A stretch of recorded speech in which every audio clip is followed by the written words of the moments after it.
Hey everybody! In my last video I gave a very limited synopsis of the steps I took on my way to where I am right now. If you haven't seen that one, I will leave a link in the description below so that you can watch it after this one. While complimentary, the order in which you watch them doesn't really matter. For this video, I'd like to briefly go into some of my main reasons for leaving Christianity by the wayside. It isn't as long as I thought it was going to be because it turns out it's going to be a lot longer. So I'm going to have to cut it up into sections. So this is just going to be a brief overview of things that I thought at the time. First, I'd like to reiterate that most of my problems with Christianity stem from a philosophical inquiry into the matter. Second, I want to say that this is not an exhaustive list. These are just some of the things I remember thinking about at the time. Third, I would also like to point out that years have gone by since that time, and my arguments have matured considerably. So let's get right into it. One of the biggest problems that Christianity faces is the problem of divine hiddenness.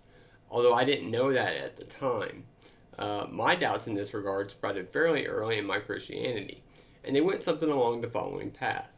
I knew that God was omnibenevolent, but I found that difficult to square with a couple of notions. First, a concern about the past. What about all those people world over that had existed before the time of Christ? Are they sentenced to an eternity of anguish just because of that fact? If not, then what is the mechanism for salvation? Second, was concern for all of the people who, past, present, and future, had just heard about Jesus but not believed. Is a Chinese peasant going to hell just because he was indoctrinated to be a Buddhist? Even worse, what about those people that have been seduced by Catholicism? Remember, these are things I no longer believe, but at the time. So with those two separate problems in mind, along with his omnibenevolence, the question simmering in the back of my mind was, why does God not do something to ensure that no one gets left behind, just because they either didn't know or were unconvinced? Another major problem for me at the time was the problem of evil. To briefly state it, it is that if God is all-powerful, all-knowing, and all-good, from whence does evil come? At first, my objections were the way that humans treated each other. How could God allow some of the barbarities that were broadcast every night to take place? Or some of the intra-faith squabbles that had marked much of the second millennium in Europe specifically.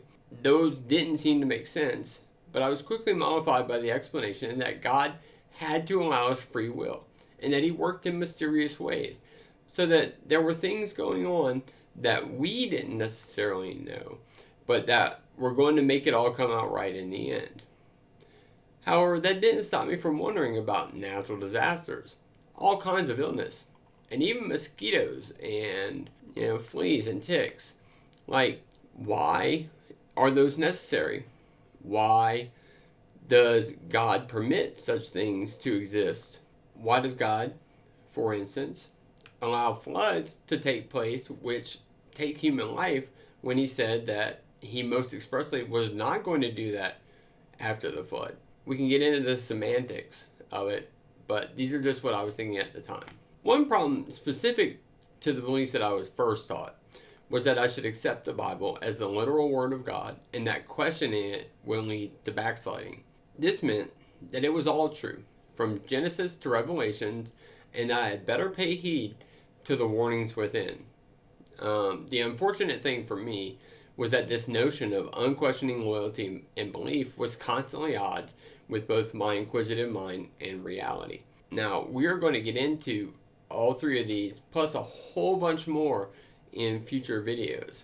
This video morphed from being one that was going to be about all of my problems with Christianity into a brief overview for something I'm going to do on my channel moving forward.